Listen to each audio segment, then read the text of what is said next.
After raising kids for 25 years, we needed travel that brought us closer, not stressed us out. River cruising gave us mornings on the deck with coffee, evenings watching sunsets over castles, and conversations we hadn't had in years. Look, when your kids leave home, you suddenly have this freedom you haven't had in decades. You can travel without coordinating school schedules. You can have actual conversations without being interrupted. You can reconnect as a couple. But here's the thing, not all travel actually helps you connect. Hi, I'm Eric, and after experiencing different types of travel as empty nesters, I can tell you, river cruising is uniquely designed to bring couples closer together. Today, I'm sharing exactly how river cruises create space for connection, from the daily rhythm that encourages quality time together, to the shared experiences that give you things to talk about, to the simple moments that remind you why you fell in love in the first place, all those many years ago. So if you're at that stage where you're ready to focus on your relationship again, this is going to resonate with you.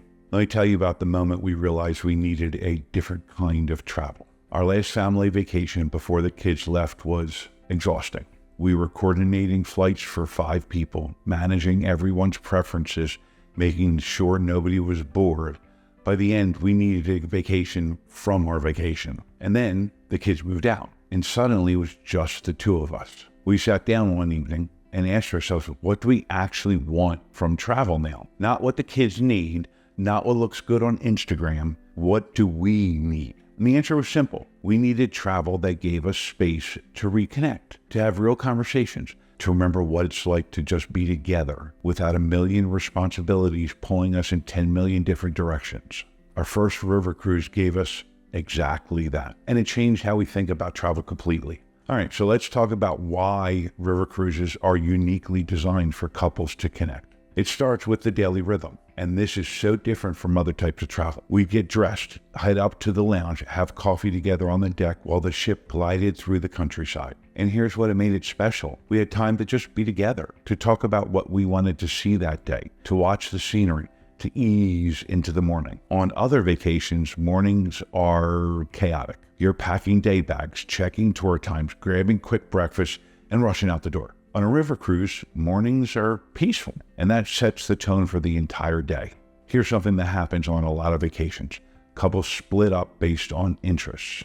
One person wants to see the museums, the other person wants to shop. You end up spending the day apart and meeting back at the hotel for dinner. River cruises are different. The shore excursions are designed for couples to experience together. You're walking through a medieval village together. You're tasting wine at a family vineyard together. You're exploring a castle together. And because the excursions are guided and paced well, you're not stressed about navigation or timing.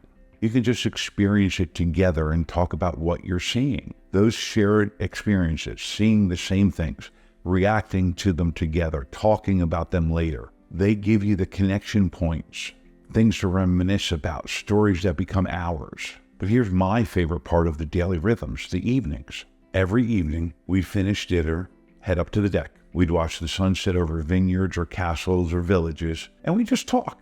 We talked about what we'd seen that day, about memories from when we were younger, about plans for the future now that we have this freedom, basically anything and everything. We hadn't had conversations like that in a long time. Not because we didn't want to, but because at home, there's always something else demanding attention. Email, household tasks, errands, baseball games, football games, soccer games, schedule this, schedule that, yeah, on and on and on. On the river cruise, there was nothing else. Just us at the river and time to connect. And that daily rhythm, peaceful mornings, shared experiences during the day, quiet evenings together, it creates natural space for connection. Let me talk about something that surprised us. How the small ship environment itself brings couples closer. River cruise ships carry about 150 passengers. That's it. And that small scale creates an atmosphere that's fundamentally different from big cruise ships or resorts. On an ocean cruise with 3, 5, 7,000 people, you're anonymous. You're literally just a number. You can go entire days without meaningful interaction. On a river cruise, you see the same people every day. You have meals at neighboring tables. You chat on excursions. You share recommendations. And here's what that creates, a sense of community. You're not isolated as a couple. You're part of a small group of people having this experience together. We made friends with other couples. We'd compare notes about what we saw. We'd have wine together after dinner. and these connections enriched our experience. The ship itself is designed for intimacy, small lounges with comfortable seating, a deck with just enough space for quiet conversation, dining rooms with windows overlooking the river. Everything feels close and connected. You're never far from each other, and that physical closeness, combined with the peaceful atmosphere, it just naturally brings you together. One evening, we were sitting in the lounge with a glass of wine, watching the riverbank go by, and my wife said, "This feels like when we were dating. Remember when we used to just sit and talk for hours?" And she was right. River cruising gave us back that feeling of being a couple first, not parents, not employees, not homeowners with a to-do list, just two people. All right, now let's talk about the experiences themselves, because this is where river cruises really shine for couples. River cruises are packed with experiences designed for couples to enjoy together. These aren't just activities, they're memory-making moments. We visited family wineries where we tasted wine together, learned about the region, and discovered new favorites.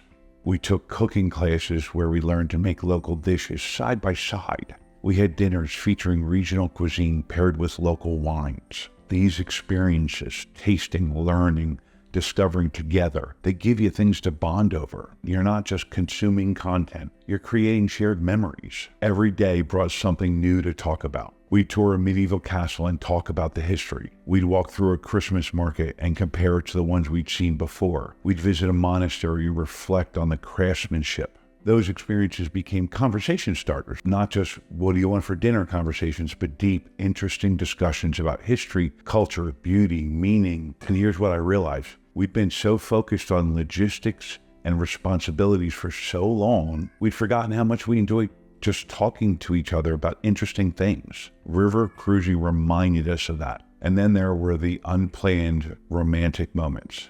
Watching the sunrise over the Danube with coffee in hand. Seeing a castle lit up at night as we sailed past. Standing on the deck together as we glided through a narrow gorge with vineyards on both sides. These weren't moments we had to orchestrate or plan. They just happened. And because the pace was slow and the atmosphere was peaceful, we were present enough to actually appreciate them.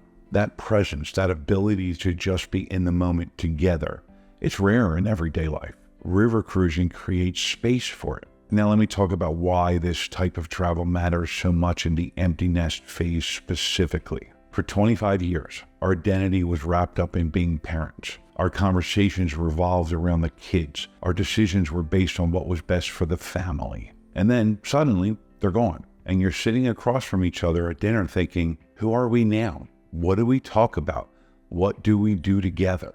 River cruising gave us an answer. It reminded us that we're still a couple, that we still enjoy each other's company, that we have interests and curiosities beyond parenting. And it gave us a new chapter to write together. Every shore excursion, every sunset, every conversation over wine, they were all part of rediscovering who we are as a couple in this new phase of life.